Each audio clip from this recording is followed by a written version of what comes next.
Ég heiti Bjarni Jónsson og ég er rafmagnsverkfræðingur. Ég læriði rafmagnsverkfræði út í Noregi og vann þar í 2 ár og kom svo heim og vann hjá Rafmagnsveitu ríkisins í 4 ár og síðan í 35 ár hjá Ísal í Straumsvík.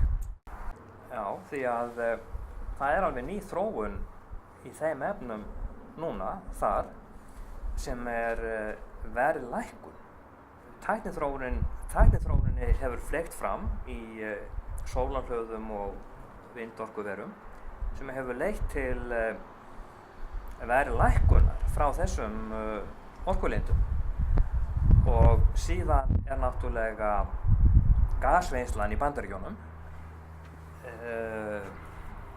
sem að var undirstaðan fyrir verðfalli á olíu og gasi í heiminum í fyrra og þetta er komið til að vera. Þannig að það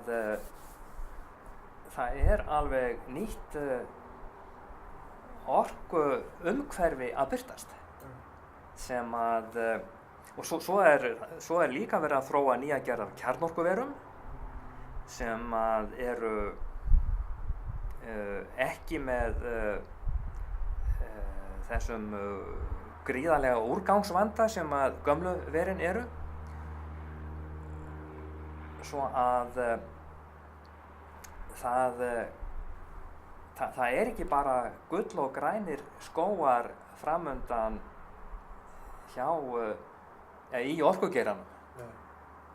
Það hefur orðið viðsnúningur þar.